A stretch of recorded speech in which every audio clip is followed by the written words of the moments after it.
And you're listening to RTR 94.6 FM. I'm Red Gorter here at the Friday afternoon Island Stories, and I've been talking to Viv Kenan about life as an artist. Viv, are you still there? Yes. Good. Okay, I haven't managed to cut you off yet on the phone. I must be getting the hang of this.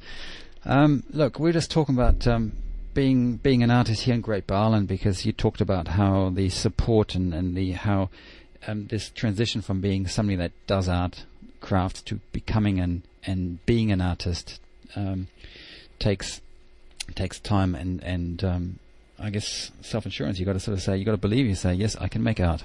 That's right, you do. And it's great if people buy your art and then you kind of get that confirmation. It's a help. Now, another help is, of course, having other artists around you that are going through the same. Yes. And I think we're lucky on Great Bay Island because we've got a fair helping of artists. I'm looking here at the list of artists here on the island, and that's just the ones that actually made it onto the list. And there's 10, 20, 30 names here of artists on an island where we've barely got 30 houses. No, I'm kidding, but still, I mean, we have a population that we usually guess at about 800. And you can divide that by whatever number to get the number of houses and families. Then we have. I don't think it'd be hard to prove that we haven't got probably one of the highest ratios of artists per resident population on the island. Would you agree? Yeah, we probably have. I think it's one of those places, because it is what it is. It draws people who respond to it. So it's a great place to be creative. It's a really good place to develop and work. The island has something special about it, and there's not a lot of distractions unless you're into pig hunting or fishing. So it's great. Well, talk to me more about that. What makes this island a good place for an artist to be?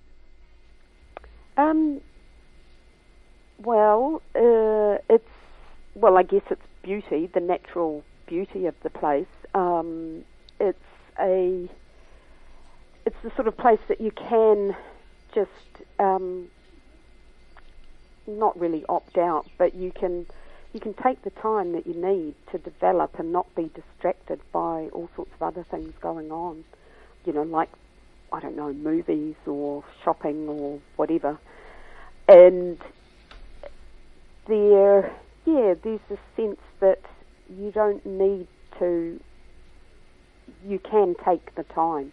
You have the time to do it, and that's quite valuable, I think. And not being distracted by all sorts of other things is a very valuable thing.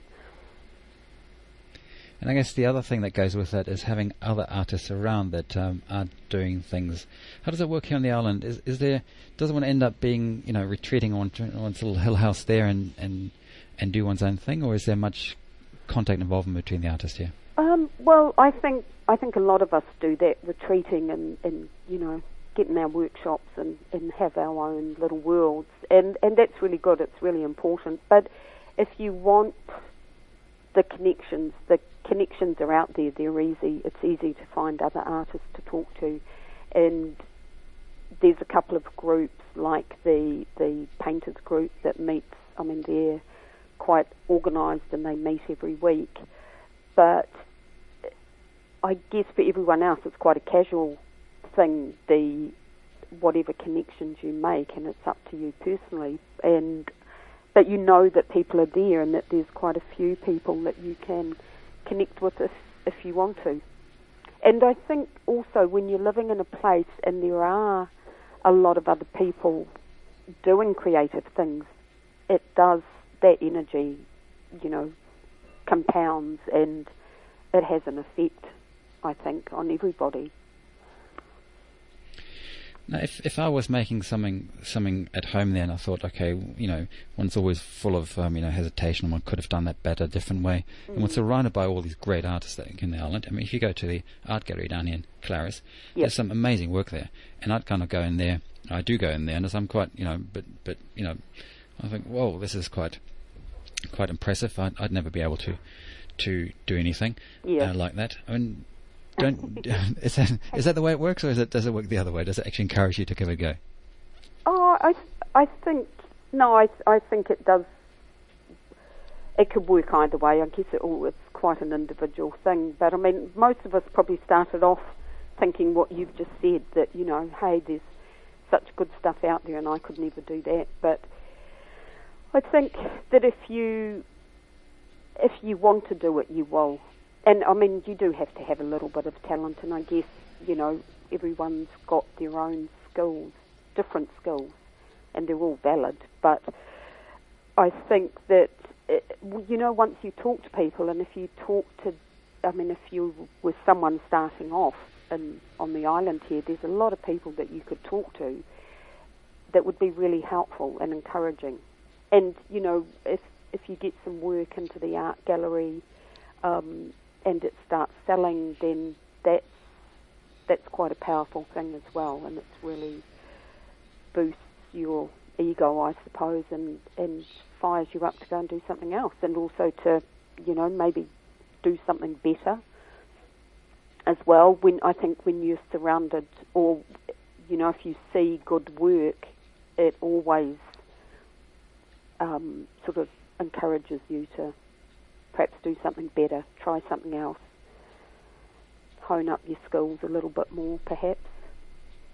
Now, something that's been very encouraging as well down the art gallery is that there are workshops organised. And there's just one that you did last year that Nell, my partner, went to. She came home with some amazing weaving from your workshop. Right. And it's been, she's made stuff now, and she's selling it at the gallery, things that you made. So I should say that the kind of thing that you get set up and inspire other people to teaching and just being there, it makes a difference. Yeah. Do you do those kind of workshops elsewhere as well? I haven't done for a long time because I'm quite busy with my work, and so I haven't really done any other workshops actually for quite a long time. So I think that Erica, I think that program that they had over the winter was really good as well. So many opportunities for people to try different things. And I wasn't here at the time, but it seems that so many people got some real help and developed some really good skills from all of those, well, a variety of those workshops. And that's often you don't really know what it is. You might have an idea about what you want to do, but sometimes you find that actually there's something else that you're better at. You've got a, you know, natural leaning towards. So doing a variety of different workshops can be really helpful. It can point you in a certain direction. So tell me, we've been talking about doing art, about your own career in art. We talked about the rebirth of arts and crafts in New Zealand after a more sort of factory-focused 1990s consumerist orientation. And so we basically say there's money for artists, and people are buying quality materials. And if anybody's out there listening and saying, okay, I'd like to become an artist, at what stage, how does one move from become a craft person to become an artist? At what stage does one turn around and say, yep, I'm it? I don't know. I think sometimes other people put the label on you. And I guess it depends on what you end up producing, because some things are crafts, but then it depends, like basket making is craft. And but it depends on what materials you use. You can take those basket making techniques and use a different type of material, and it becomes a piece of art. So it's a combination of quite a few different factors, I think. And yeah, I don't really have an answer for that question, really. And perhaps there shouldn't be. After all, it's just a label. And one should sort of perhaps walk away and sort of say, well, the artist is within you. You just have to let it go out. Perhaps that's the way to look at it. Yeah. Do it. Just do it. Well, that's a good line to finish that on. So if there's any budding artists out there, just do it.